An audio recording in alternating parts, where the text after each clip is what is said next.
Bismillah, Assalamualaikum warahmatullahi wabarakatuh. Alhamdulillahirabbil alamin. Assalatu wassalamu ala asyrofil anbiya'i wal mursalin wa ala alihi wa sahbihi ajmain amma ba'du. Pertama-tama dan yang paling utama, marilah kita panjatkan puji dan syukur kehadirat Allah Subhanahu wa taala yang telah memberikan kita nikmat kesehatan, nikmat kesempatan serta nikmat iman. Dan tak lupa pula kita kirimkan sholawat serta salam kepada junjungan kita Nabiullah Muhammad SAW yang telah memberikan kita petunjuk hidup yang terang benderang. Semoga kita senantiasa diberikan syafaatnya di hari kiamat kelak dan diberi kekuatan untuk mengikuti sunnah-sunnah beliau dalam kehidupan sehari-hari. Yang saya hormati dosen pengampu mata kuliah Islam dan Budaya LUU, izin menyebut nama Bu, Ibu Nurhayati Usman SPDI MHum, serta teman-teman sekalian yang saya banggakan. Perkenalkan kami dari kelompok 9, saya sendiri Ririani sebagai moderator sekaligus pemateri pertama dan rekan saya Najihatun Niswa sebagai pemateri kedua. Baik, langsung saja untuk mengefisienkan waktu. Langsung saja kita memasuki materi pertama, yaitu LUU dan masa perjuangannya. Sejarah tanah LUU bermula jauh sebelum penjajahan Belanda, ketika wilayah LUU sudah menjadi bagian dari kerajaan LUU yang terdiri atas Kolaka di Sulawesi Tenggara, serta Poso di Sulawesi Tengah. Kerajaan LUU dikenal dengan tokoh legendarisnya yaitu Lagaligo dan Saweri Gading. Pada tahun 1905, Belanda berhasil mengalahkan kerajaan LUU setelah perlawanan sengit yang dipimpin oleh Hulu Balang Andi Tada di pantai Penjalai Palopo. Setelah itu, Belanda membangun infrastruktur kolonial di seluruh wilayah LUU. Selama penjajahan Belanda, sistem pemerintahan di LUU terbagi menjadi dua tingkatan, yaitu tingkat tinggi dan tingkat rendah. Tingkat tinggi dikuasai langsung oleh Belanda, sementara tingkat rendah dikelola oleh Swapraja, namun masih di bawah pengawasan Belanda.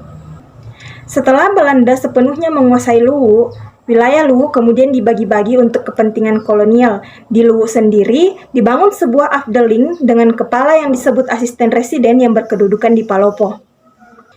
Pada masa pendudukan Jepang mulai tahun 1942, struktur pemerintahan LUU tidak banyak berubah. Datu LUU masih memegang pemerintahan sipil meskipun di bawah pengawasan militer Jepang. Datu LUU saat itu adalah Andi Kambo Oputendri Sompa yang kemudian digantikan oleh putranya Andi Patiwara atau Andi Jema. Setelah Indonesia merdeka, Andi Jema kemudian diangkat kembali sebagai Datu LUU pada April 1950 dan menjadi penasihat Gubernur Sulawesi pada 1953. Ia juga menjabat sebagai Kepala Swapraja LUU dari tahun 1957 sampai 1960. Andi Jema sebagai Datu LUU terakhir menandakan berakhirnya sistem pemerintahan Swatantra setelah ia meninggal pada 23 Februari 1965. Setelah kemerdekaan, kerajaan LUU resmi bergabung dengan Republik Indonesia dan wilayahnya menjadi bagian dari daerah Swatantra LUU yang terdiri dari LUU dan Tanah Toraja yang pusat pemerintahannya di Palopo. Itulah tadi materi pertama, selanjutnya kita masuk di materi kedua, yaitu masuknya Islam di tanah LUU. Sebelum kedatangan Islam, masyarakat tanah LUU menganut kepercayaan animisme atau yang dikenal dengan Alu Todolo. Kepercayaan ini melibatkan pemujaan terhadap benda-benda yang dianggap sakral. Namun seiring berjalannya waktu, masyarakat LUU mulai menerima agama Islam. Proses masuknya Islam di tanah LUU dipelopori oleh 3 orang saudara Hatib, yaitu Datuk Sulaiman, Datuk Ribandang, dan Datuk Ditiro, serta tokoh utama yang dikenal dengan Datuk Patimang. Islam pertama kali masuk di LUU pada tahun 1603 Masehi dengan Datuk Patimang sebagai penyebarnya. Datuk Patimang yang berasal dari Minangkabau, Sumatera Barat adalah seorang mubalik yang diutus oleh Kesultanan Johor. Meskipun awalnya mereka tiba di Goa, namun situasi yang tidak mendukung membuat mereka memutuskan untuk melanjutkan perjalanan ke LUU. Mereka mendarat di Bua dan berusaha menyebarkan ajaran Islam kepada masyarakat LUU yang pada saat itu masih memegang teguh kepercayaan animisme.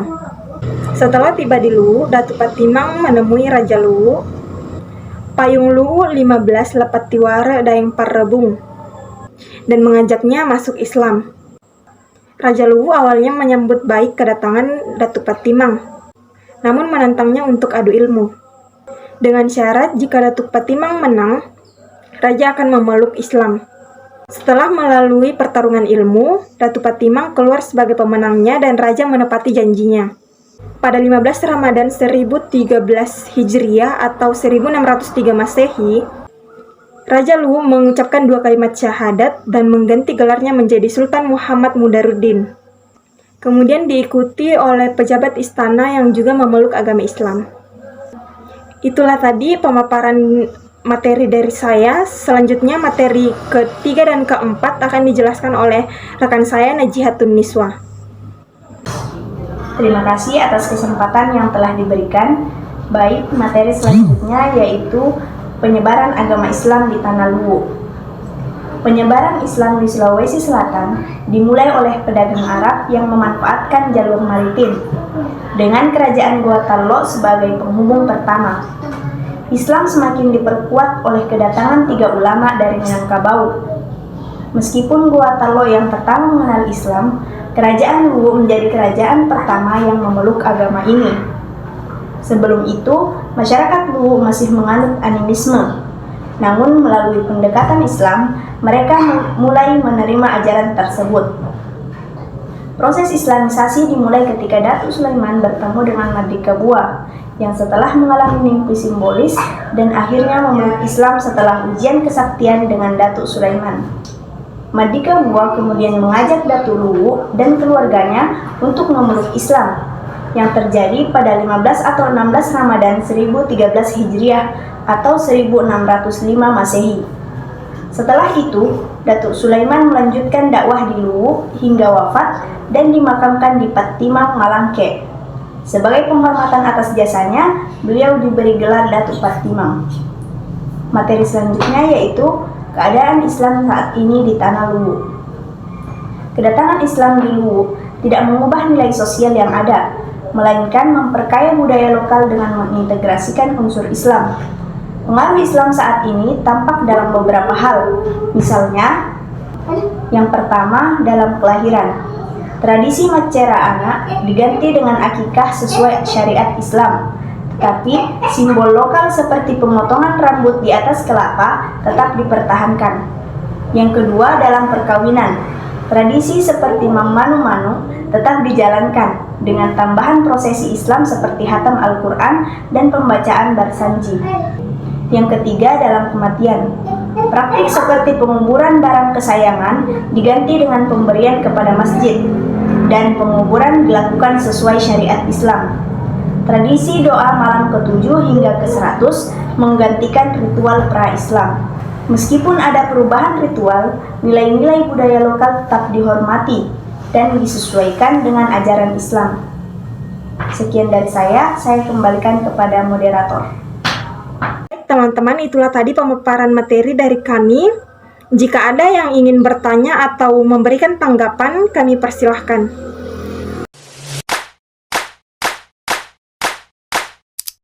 Assalamualaikum warahmatullahi wabarakatuh. Perkenalkan, nama saya Liantika dari kelompok 1. Baik, pertanyaan saya adalah apa reaksi masyarakat Luwu terhadap penyebaran Islam saat pertama kali diperkenalkan? Itulah tadi pertanyaan saya. Wassalamualaikum warahmatullahi wabarakatuh. Assalamualaikum warahmatullahi wabarakatuh. Perkenalkan, nama saya Nur Anissa S dari kelompok 3. Di sini saya akan menanggapi pertanyaan dari saudari Liantika terkait apa reaksi masyarakat Luwu saat Islam pertama kali diperkenalkan. Dilansir dari jurnal Media Kependidikan, Datuk Patimang memulai menyebarkan agama Islam sekitar abad ke-17 di Desa Patimang. Desa Patimang pada saat itu adalah pusat kerajaan, di mana kepercayaan masyarakat terhadap para dewa dan roh itu tidak pernah lepas dalam kehidupan sehari-hari, seperti pesta panen, ritual penyembuhan, dan lain-lain. Sehingga respon masyarakat pada pertama kali pada saat itu adalah tidak serta-merta langsung menerima ajaran Islam yang diajarkan, sehingga Datuk Patimang memerlukan waktu yang lebih lama. Hingga pada akhirnya sekitar tahun 1603, akhirnya Raja Luwu dan masyarakat mau menerima ajaran Islam. Diterimanya ajaran Islam di Tanah Luwu ditandai dengan pembangunan masjid yang tidak jauh dari kerajaan. Sekarang masjid itu diberi nama Masjid Jami Tua yang sekarang berada di Kota Palopo. Sekian tanggapan dari saya. Terima kasih. Saya kembalikan ke moderator. Assalamualaikum warahmatullahi wabarakatuh. Perkenalkan, saya Marsyanda Sri Maharani dari kelompok 7. Terima kasih atas kesempatan yang diberikan. Baik, langsung saja pertanyaan saya. Faktor-faktor apa saja yang mendukung penyebaran Islam di Tanah Luwu? Sekian pertanyaan saya. Wassalamualaikum warahmatullahi wabarakatuh. Assalamualaikum warahmatullahi wabarakatuh. Perkenalkan, saya Indah Tirutami dari kelompok 5. Saya ingin menanggapi pertanyaan dari saudari Marsyanda terkait faktor-faktor apa saja yang mendukung penyebaran Islam di Tanah Luwu. Jadi ada beberapa faktor, diantaranya yang pertama adanya peran para ulama. Biasa disebut dengan Datu 3 serangkai.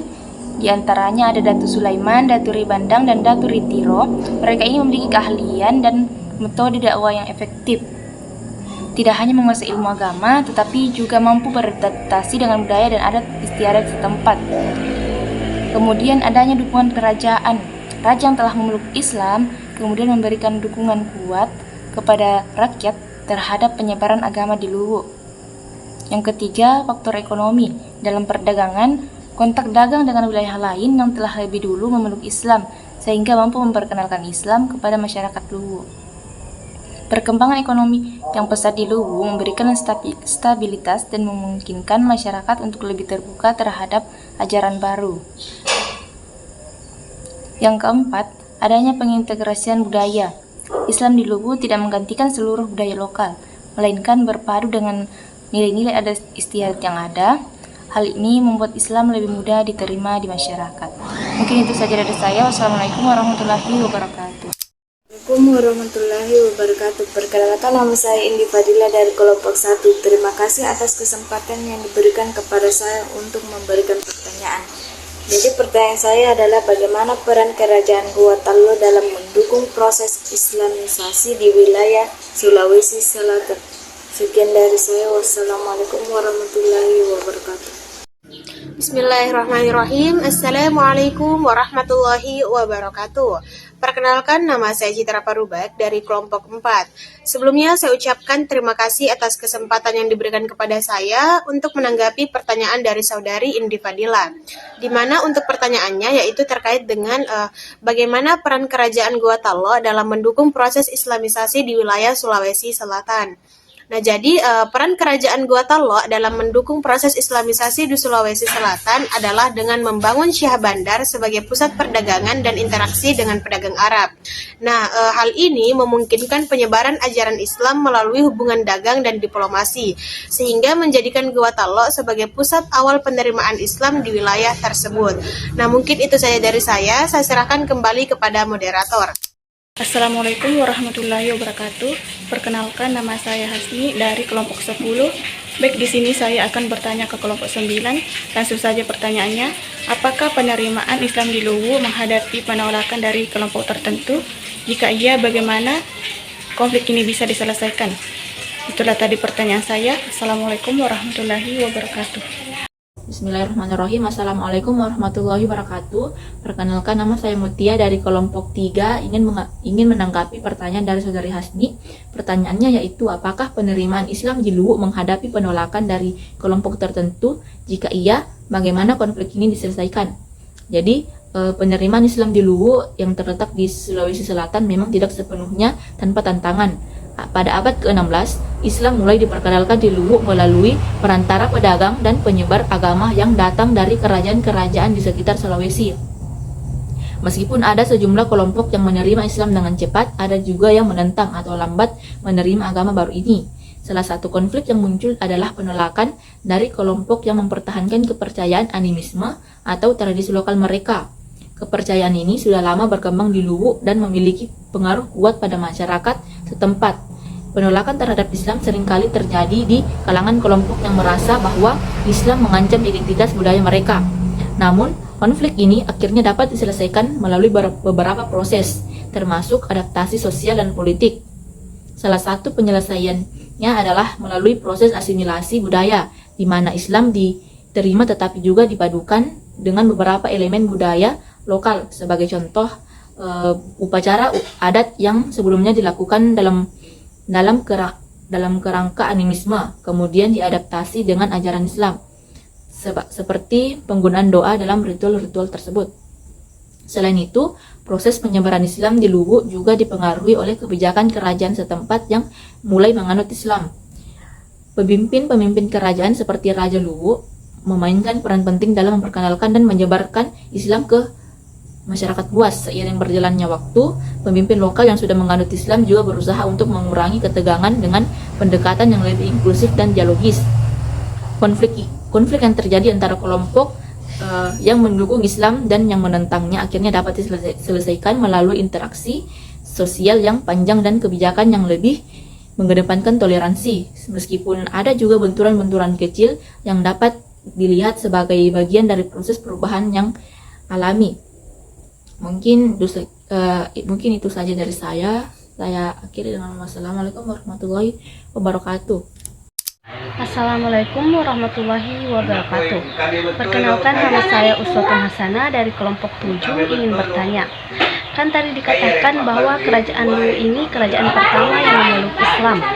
Nah, pertanyaannya, adakah faktor utama yang menyebabkan kerajaan ini lebih dulu memeluk Islam dibandingkan kerajaan lain seperti kerajaan Gowatalo yang lebih dulu mengenal Islam?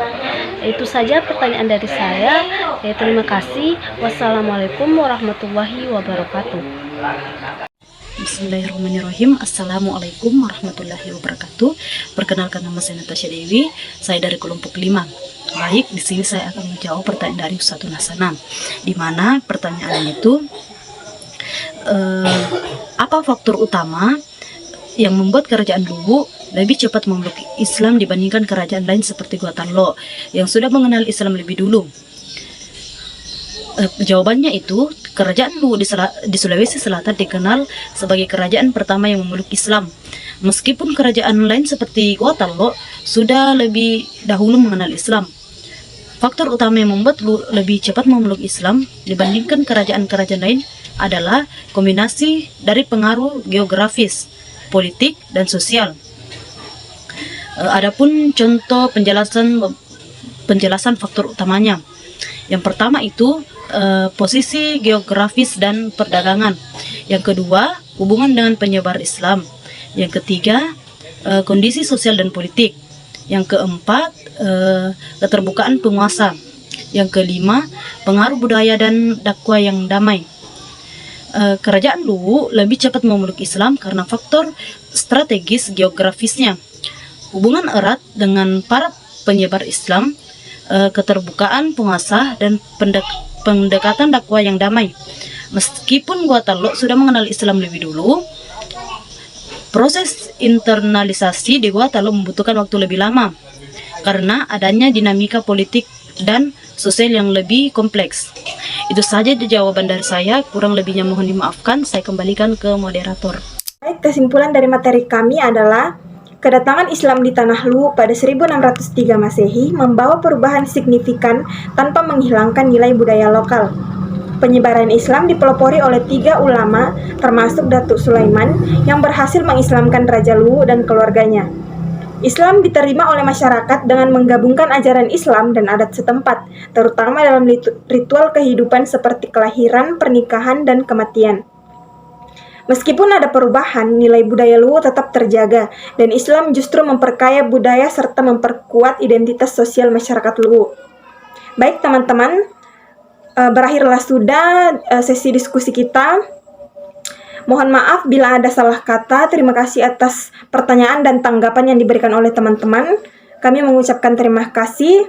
Wabillahi taufiq wal hidayah. Wassalamualaikum warahmatullahi wabarakatuh.